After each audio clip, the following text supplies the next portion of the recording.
Tiger अभी जिंदा है तो सही लेकिन সালমান খান বলিউডের ভাইজান। মুম্বাইয়ের গ্যালাক্সি অ্যাপার্টমেন্টের সামনে প্রতিদিন হাজারো ভক্ত ভিড় করে তাকে এক ঝলক পাওয়ার জন্য। এতেই তার জনপ্রিয়তার প্রমাণ পাওয়া যায়। অনেকে মনে করেন দেশের যে কোনো আসনে দাঁড়ালে অনায়াসে জিতে যেতেন তিনি। তবুও কেন রাজনীতির মাঠে পা রাখেননি এই সুপারস্টার? সেই প্রশ্নের মজাদার জবাব একসময় দিয়েছিলেন সালমান নিজেই।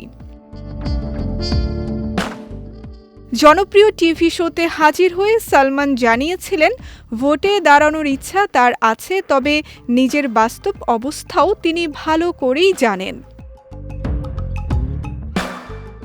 এত জনপ্রিয় হয়েও কেন নির্বাচনে দাঁড়াননি এই প্রশ্নের জবাবে হাসতে হাসতেই সালমান বলেছিলেন, আমার ভোটে দাঁড়াতে খুব ইচ্ছে করে, কিন্তু তারপর আমি নিজের বিল্ডিংটার দিকে তাকাই। আমাদের বিল্ডিংয়ে মোট ৮টি ফ্ল্যাট, যার মধ্যে ৩টি আমাদের পরিবারের। প্রধানমন্ত্রী, মন্ত্রী বা সংসদ হওয়া তো অনেক দূরের কথা। আমি যদি নিজের বিল্ডিংয়ের সেক্রেটারি পদেও দাঁড়াই, সেখানেও হারব। এমনকি আমার নিজের পরিবারের লোকজনও আমাকে ৩টি ভোট দেবে না।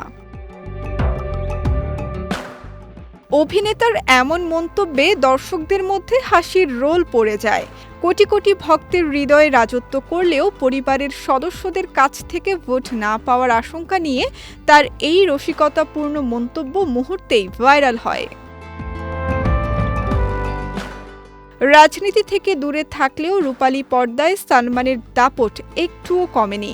মাতৃভূমির শুটিংয়ের পাশাপাশি দক্ষিণী প্রযোজক দিল রাজুর একটি বড় বাজেটের ছবিতেও তাকে দেখা যাবে শিগগিরই। রাজনীতির মাঠে না নামলেও ভাইজানের তারকা খ্যাতি যে এখনও আকাশ ছোঁয়া, সেটাই আরেকবার প্রমাণ করেছেন ভাইজান।